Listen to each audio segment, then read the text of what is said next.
la! Your dream vacation to Thailand starts from 19,999 only with GT Holidays, South India's #1 travel brand.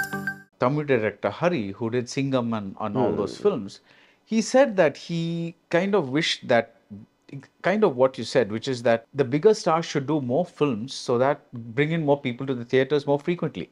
Earlier, the big stars used to do 3-4 films a year. Now they're doing one film in 2 years or something like that because everything is a mega production. I disagree with that because see, to start with, no one works for the sake of the industry. Right. They work for the sake of themselves. Yeah. What's in it for them. So a star typically is going to, anyway, star doesn't need to act. He's got enough ways of earning money and he's going to be remunerated enough for a long project or whatever in every which way, and then they have to protect the market. Because if one film with a big star, you're pitching it at to sell it for 500 crores, then he makes a smaller film for 50 crores, it will confuse the market. Also, there's one more problem there, you know. And the only way to do that is not to sell it, which is what Amir does. See, if you are selling it and the buyer is going to overvalue the project because of the hero's background and whatever is coming, either marketing capacity, there will be so many of those factors. And the picture doesn't deliver. Yes, his brand takes a hit. But nobody really thinks the film is going to be bad when he makes it. You will wish for it. And you will have some relevant examples. So a big star wanting to do more films, that won't happen. And I'm very convinced about it. Even Hollywood didn't happen. Right.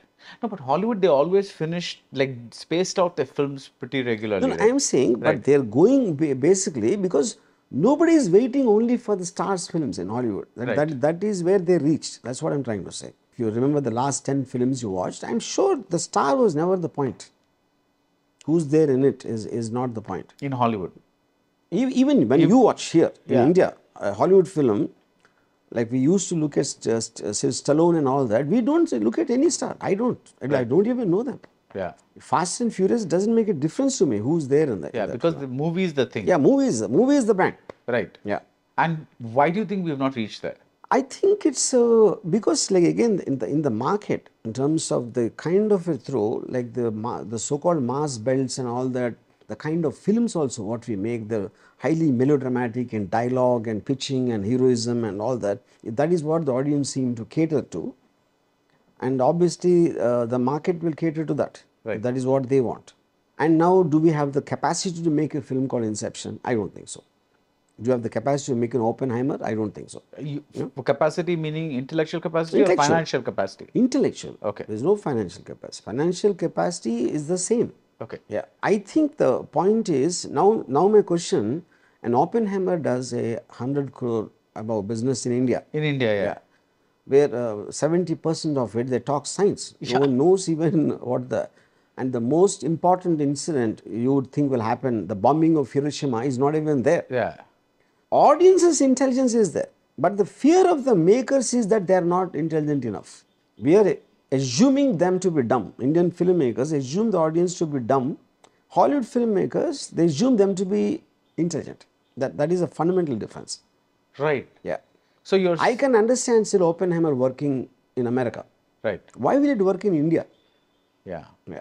You're saying that nobody really saw Oppenheimer and said, listen, the audience is watching this movie, so maybe they are going to be open to certain other things. They're not doing that.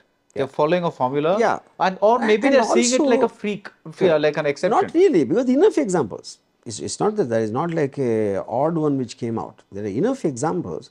First of all, I don't believe we as a filmmaking fraternity have the capacity of that to make a film to grip even audience like in India. Right. Yeah, we have to accept that. That's again because we are living in a culture constantly trained to see such films and catering to that audience, and all the time we are programmed to think of the audience in only that level. Right. But there have been like movies like Rocketry or Mission Mangal, which have tried to... No, they might have the thought, but do they have the grip? You know, I'm not making a comment on them. I haven't seen them. But I'm saying to make a film like that is different from to manage to make it as effective. Eventually, film's effectiveness. Right. There could be 100 Oppenheimer kind of films in Hollywood. They all don't work, no? But eventually, you're always taking a benchmark as what really worked. Right. What really worked will become the benchmark, and when you're trying to reach that is where the whole progress of any kind of a industry is. Right. What if I Yeah. argue that Oppenheimer is also a kind of a star film because throughout the world, Christopher Nolan is one of the few remaining star directors today where, like you just said, he can put a like a Cillian Yeah. Murphy in a Dunkirk, whatever it is, that he doesn't need stars. He is the star. So to see that But movie, no, I will tell you that. Let's take me. Okay, Shiva was made by whom? Not Ram Gopal Varma. It was made by an unknown guy right, who became Ram Gopal Varma after the film was liked. right, Okay, like Christopher Nolan became Christopher Nolan because of the films he made. right, Having said that, I believe if Oppenheimer was made by an unknown director, it was still done the same, and he would also become a director as big as Christopher Nolan, because that is the effect of the film. Like if Jurassic Park came out, Steven Spielberg directed. But there are so many films unknown directors make, and I don't know a single director of the Fast and Furious series, for example. They do 200, 300 crores, in India. I don't know probably more than 4 or 5 directors' names actually. right. But I watched so many films. I'm talking about blockbusters and 200, 300 million dollar films. Right. We don't know the directors. Right. Now, speaking of So fast, the point is, eventually, when I remember when Peter, Lord of the Rings director. Peter Jackson. Yeah. Yeah. Now see, when Spielberg's big, what is it? BFG. BFG. Ah. Spielberg's BFG and Jungle Book came on almost around the same time. Now, BFG didn't work with all the big production values, Steven Spielberg, the greatest director, and some unknown director's name did some 400 crores in India. Right. So the audience have never ever really went after. I think directors' names are just for the purpose of stars like him. I do not believe the directors make any difference to the audience. They don't. The name of the director, no. Okay.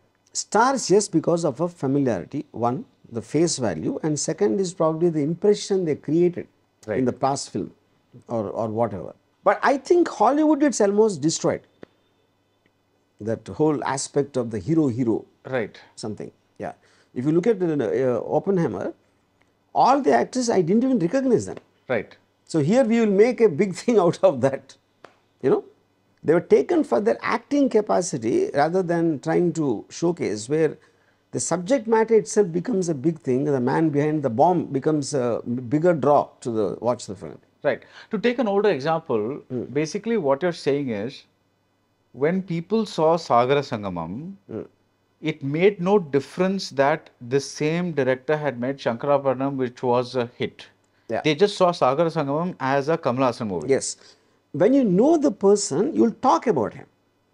See, like, why were people talking about me when Raghavendra Rao, Dasan and Rao, all of them were? That is impact of the film. Right. I suddenly looked like, so effective or whatever they saw. So let's say the next year another film in a similar genre comes, which is far better than me. They will talk about him also, like the way they talked about me. So it is a film which is making. It is not the man. So now just because now Steven Spielberg makes Jurassic Park, I go to see. When he makes BFG, I didn't go to see. Francis Coppola, I think Godfather is the greatest film ever made, in my opinion. And he made 40 films. I don't know 35 of them.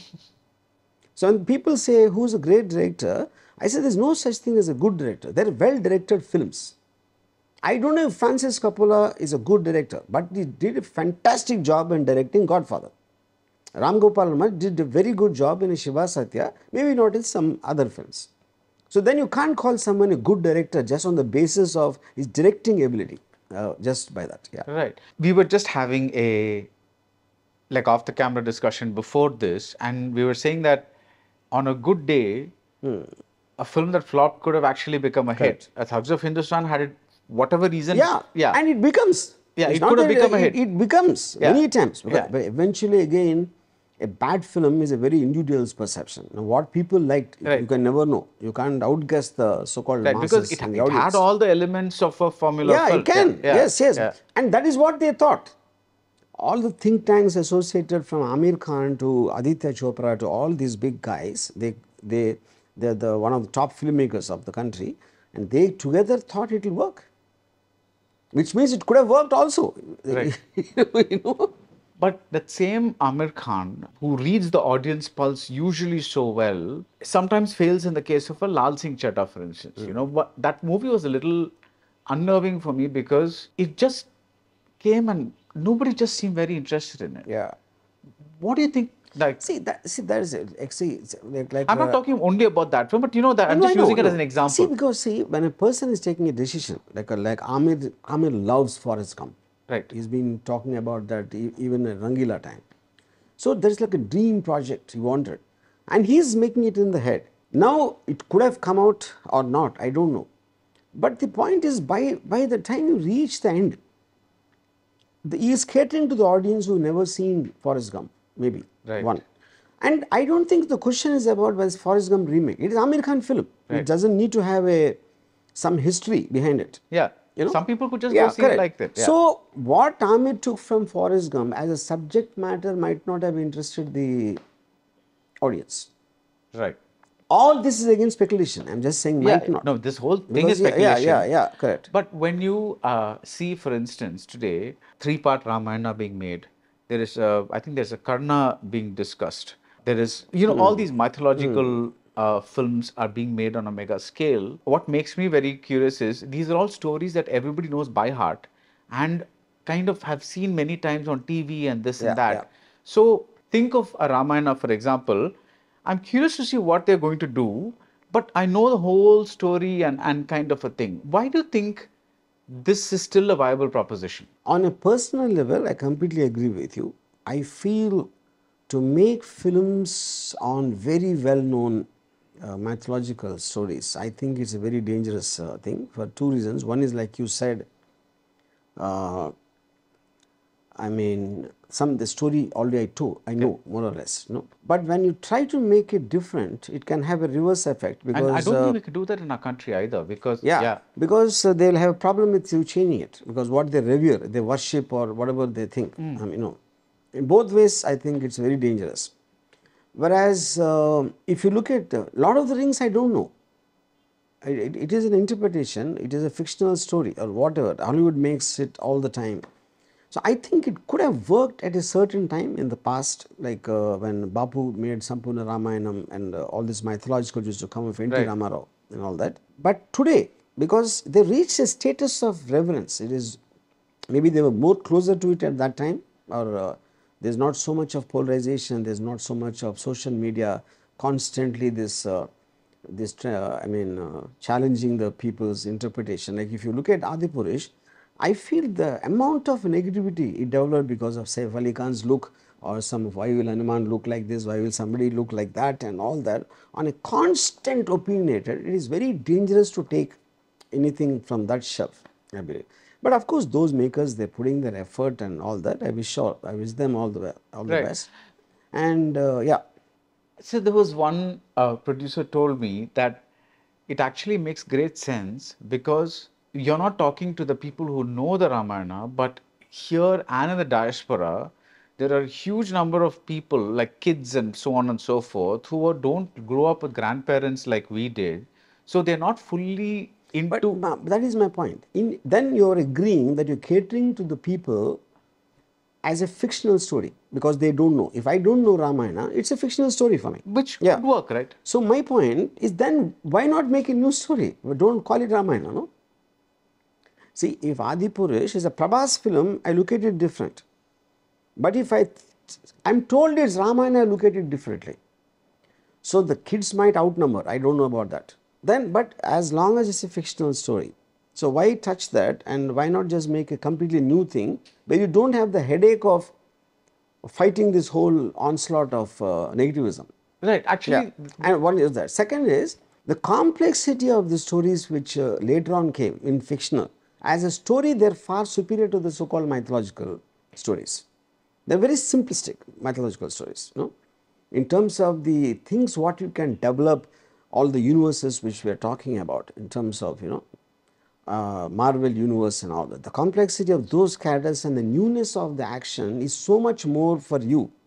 Whereas when you take a mythological film, you more or less get bound to how much you can change it. How much you can? How much you can change it. Change it, You yeah. can't really change it so much. You can't, because see, Yeah. So, and if you're going to change it beyond recognition, then you might make a new story only, na? Right, right. Then don't call it that. Right.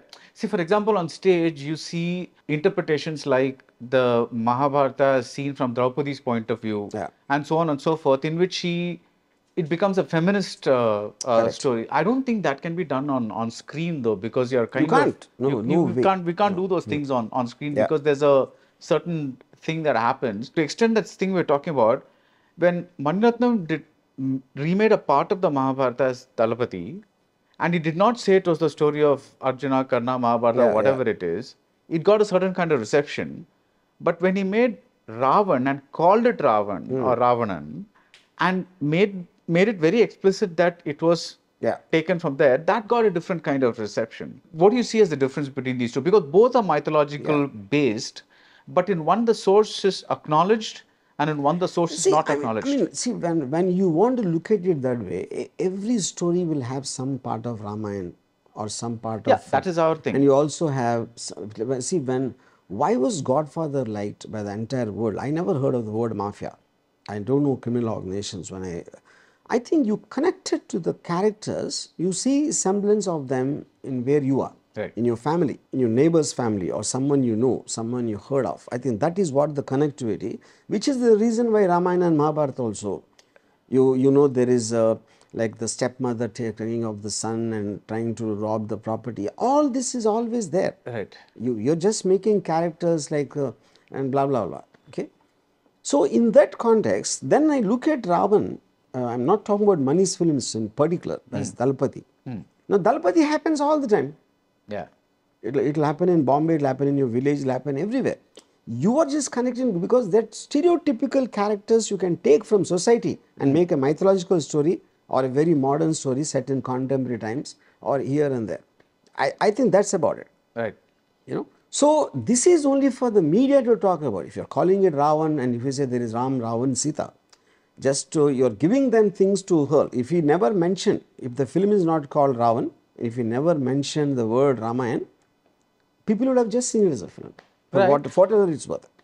But I'm saying, was there also a slight bit of thing, because is there a thing in showing Ram as a kind of villain and Ravan as a kind of a misunderstood, that also does that disturb people, is what? No, but that is what I'm saying. So you either can make a good and evil film or you can treat them grey. Right. You're also giving the perspective of the other person, Right. in the context of that. Yeah. Yeah. Where do you see Indian cinema going in, like, say, 10 years from now? I don't know where it's going in the next 6 months. Forget about 10 years. Because all it takes is a few unexpected films coming rapidly one after the other, and it will change the entire thing. Right. Yeah. Now there was a time when we used to know Malayalam cinema as sex films. Right. Back in Vijayawada when I was in engineering, we only used to watch Malayalam films because they had more sex than any other film industry. Now here we're talking today. Now, the best films are coming from Malayalam in every which way. Okay. So I think, and it is not as if even they were not there even at that time. Probably at that time the distributor for whatever reasons were bringing in here. So there's so many factors which influence it, not just about what films are doing where and how, you know. So the bottom line is, one is the technical advancement. Second, if Bahubali did not come, we would have not had so many big ticket films coming out, which is a fact. Okay. How many of them work for the individuals who are financially related? Could be the buyers, could be the producer. That is a separate matter. Right. And then you suddenly see a Tarak becoming a national or international star, a Ramcharan, because of RRR, Prabhas. And coming from a small state, one of the states of India, you can reach there almost bigger than Bollywood stars. That is not, and that is aspirational. Everyone will want to be there. And everyone wants to be there. Somebody might reach here, somebody might here, somebody might there. So I think the whole thing becomes like a world. The world is no longer about the country, state and language. Anything can go anywhere if the time is right. Right. Then just it's a question of your capacity to make a film like that, to make it, to release it and to because anyone can make, but to be in the ocean and to get noticed is the big problem. Right. So more films will be made of all kinds. The biggest problem will be to find the viewer because of the numbers. Of the Which film is going to catch your attention? right. You know, that is anybody's guess. But again, like I said, a movie like Kerala Story being such a big hit and Bastar not having takers, so the worst situation the best can be Kerala Story, the worst can be Bastar. Right. And the playing field is between the two. Right. Yeah. But there are also certain And I think films will become very, very expressionist. See, one Very? is expressionist in terms of the corporate culture. The good part of that is they got in more discipline. They've got in budgetary control because they work on first ready concept and bound scripts and contracts and all that. So they churn out on a regular level, just like products, which is both good and bad because a group of people come together and make decisions based on their positions and all that. Sometimes a director might not have his creative, but just because you're giving the creativity, that doesn't mean creativity will work. right. But now I think the corporate aspect also, they'll have to redefine and they have to correct it. But eventually corporates will do, there's no doubt about it. But they will change their thing because the creative call, how does one arrive upon that is a big thing. I have this interesting example of Ridley Scott when he's done this film, okay, and he wanted to change something in the climax, which is in the script, while shooting. So he called for a meeting of all the principal actors, principal crew members, and the board of directors of the studio, executives at the studio, and he told all of them, I am planning to change this because of this reason. And when someone asked him, at your age, you are one of the best, great top directors of the world, he said, you see, we all came together on the basis of a common belief in the script. Now, I can't take one independent decision, So I wanted to tell all of them my reason for why I want to change it and convince them. Now, imagine this in the reverse. If they all together want Ridley Scott to do something which he is not convinced about. So, on a creative level, how many people get together and whose ego and whose what, these factors will be there. That I think is going to reduce because it is not possible for you to concentrate on that aspect of so many heads coming together and concentrate on that. Then what happens is the man in the position is going to take a decision, not necessarily that he really knows what is happening. I feel as it develops, that kind of will come down in a way. Now, when I say expressionist cinema, communicating cinema is about you are trying to say, I want these many, all the people who saw Animal should see my film. Is different. Different from saying, I want to make a film like this, I will make it in this cost, what is required for this, and then I will cast this actor who's right for that role. If you are sticking to that and you're making it exactly the way you think it should be made, that will drastically cut the cost and the time and everything down. And if it's good enough, it will still find its takers. Right. So but if you that's make the catch, good enough. That's the catch. Yeah, that's what I'm saying. But that is something you are going with you're not going with your eyes closed. Yeah. You're going with your eyes open. And which is what the whole point of freedom of expression is about.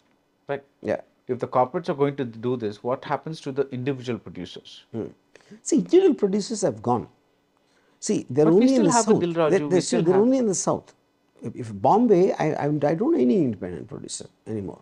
See, when the companies are acquiring, there are producers. Hollywood, though, it's gone. Hollywood, last I heard of a producer's name is probably, I can't even remember their names now, Hollywood, no independent producers.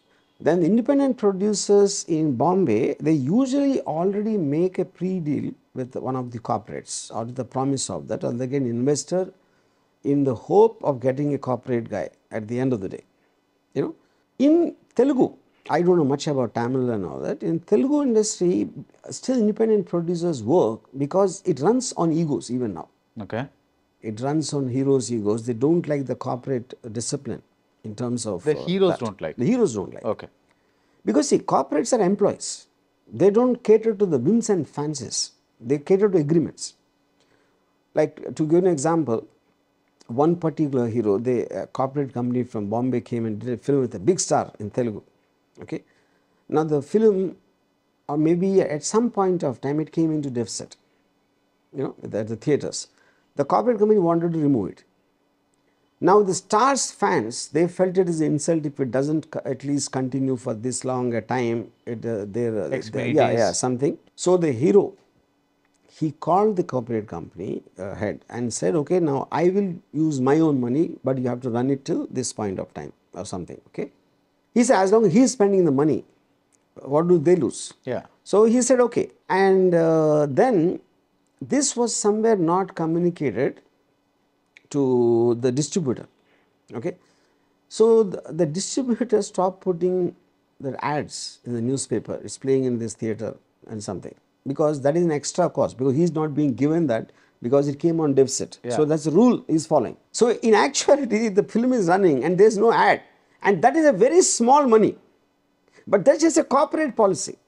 So this kind of thing completely turned off the heroes. So whatever happens now the corporates are not producing anymore, they're acquiring. Yeah. Once they acquire, now the release and the thing is nothing to do with these people. That anyway will bound to come. Yeah. Because right now what's happening, the producers, because of the massive over budgets, they are crying at the end of the day, and they will have to cover it only by selling it for as huge prices. Then the buyers will cry. All these individual emotions are happening, to my knowledge, only in the Telugu film industry. I never saw that happening in Bombay. Buyers coming and doing dharna outside the producer's name, producer's house and this. In Hollywood, it never existed. Yeah. But anything which is very structured will take long time for us to trickle down. Eventually it will. And I think, it might not be practically applicable to all, but I think still there will be trouble in bits and phases, but it will be going for the better. Right. Yeah. You're making a movie about racing now.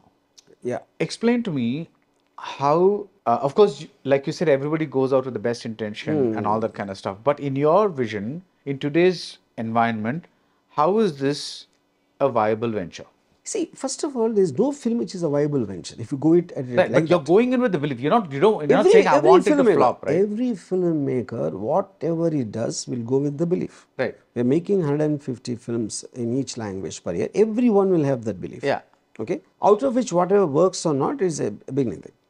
I would like to look at it like this is first of all not a racing film. It is a search and rescue operation of some off-roaders. Sorry about that. Yeah, I saw the lot of the racing imagery. It is not racing. Yeah. Anyway, I thought the uniqueness of it is to see off-roading vehicles going into a forest on certain search and rescue mission, because they look like animals themselves, and the drivers are fantastic in the way they drive those vehicles. So as an imagery, that caught my attention. Right. It will be a very new kind of an imagery, because I don't remember seeing anything like that. So likewise, any film I make for that matter, either something in the subject matter or a character or probably a story which I have not seen before, which I am presuming it will interest the audience, will be some factors which will influence me in making any film, which is the true for every filmmaker. Yep.